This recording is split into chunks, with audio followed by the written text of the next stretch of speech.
மனைவிகளே உங்கள் சொந்த புருஷர்கள் கீழ்ப்படிகள். இது வந்து அந்த கலாச்சாரத்தை சேர்ந்தது. 2000 வருஷத்துக்கு முன்னால் உலகம் அப்படி இருந்தது. பெண்கள்லாம் மதிப்பே இல்லாமல் இருந்தாங்க, மரியாதையை யாரும் கொடுக்குறது இல்லை அவங்களுக்கு. அந்த கலாச்சாரத்தில் பெண்களை பார்த்து உங்களுக்கு புருஷர்கள் கீழ்ப்படிஞ்சிருங்க அப்படின்னு அவர் சொன்னார். அதுக்கு அங்கே பொருந்தும். இப்போ 2000 வருஷத்துக்கு அப்போ காரியம் மாறிடுச்சு. நாங்கள்லாம் படித்த ஆளுங்க, நாங்கள்லாம் ஐடியில் வேலை செய்கிறோம், நாங்கள் இப்போ புருஷனை காட்டில் சில நாட்டில் அதிகமாக சம்பாதிக்கிறோம், எல்லாம் எங்களுக்கு இருக்குது. இந்த காலம் வேற. பவுலுடைய உபதேசம் இந்த காலத்துக்கு பொருந்தாது. அவர் அந்த காலத்து கலாச்சாரத்தை கொண்டு வந்து இந்த காலத்தில் நுழைக்க பார்க்குறாரு. இந்த காலத்தில் அவருடைய போதனை செல்லாது அப்படின்றாங்க. பவுலை ரொம்ப கிரிட்டிசைஸ் பண்ணுவாங்க பெண்கள் விஷயத்தில். அவர் என்னமோ தப்பாக போதிச்சதாக, எனக்கு கீழ்ப்படிந்திருக்குன்னு சொன்னது தப்பாக அவங்க நினைக்கிறாங்க.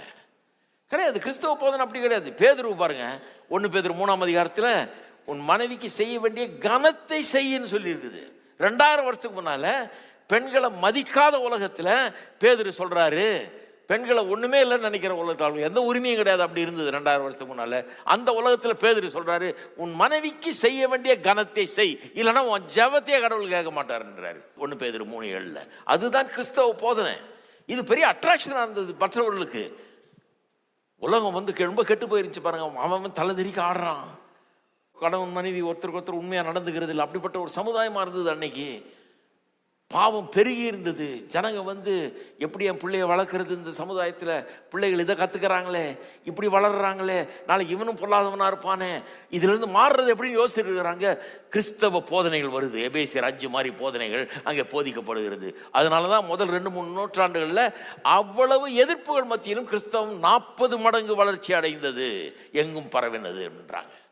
ஏன்னா ஒன் ஆஃப் தி அட்ராக்ஷன், ஒரு கவர்ச்சி என்னன்னா, இங்கே போனால் குடும்பம் நல்லா இருக்கும், குடும்பம் நல்ல குடும்பம் ஆகிடும், கணவன் மனைவி நல்லா ஒத்துமையாக இருப்பாங்க, ஒருத்தருக்கு ஒருத்தர் உண்மையாக இருப்பாங்க, அன்பு கூறுவாங்க, அந்த சூழலில் பிள்ளைகள் வளர்ந்தால் நல்லா வளருவாங்க, நல்ல குடும்பம் உருவாகும்னு எதிர்பார்த்து தான் வந்து ஜனங்க ஜாயின் பண்ணாங்களாம். இருக்கிறீங்களா? இன்றைக்கி அது எவ்வளோ அவசியம் பாருங்கள். நான் யோசித்து பார்க்குறேன், இவ்வளோ பேர் வந்திருக்கிறீங்க இங்கே, இன்னும் எவ்வளோ பேர் வராதவங்க இருக்கிறாங்க. கிறிஸ்தவர்களே இதெல்லாம் தெரியாதவங்க. பைபிளில் என்ன சொல்லியிருக்குதுன்ற பற்றி அவங்களுக்கு கவலையே கிடையாது பாருங்கள். கிறிஸ்தவ கோயிலில் போய் சிலுவை வச்ச தாலி கட்டினா எல்லாம் சரியாக போய்டுன்னு நினைக்கிறாங்க. ஒரு உபதேசத்தை கேட்டு, அந்த சத்தியத்தை கேட்டு, அந்த சத்தியம் தங்களுடைய வாழ்க்கையை மாற்ற வேண்டும், இல்லைன்னா திருமண வாழ்க்கை வெற்றி பெறாது என்கிற காரியம் அவங்களுக்கு விளங்கலை பாருங்கள். அப்புறம் போய் அதிலே சிக்கிக்கிட்டு அப்புறம் சந்தோஷமே இல்லாத வாழ்நாளை கழிக்கிறது.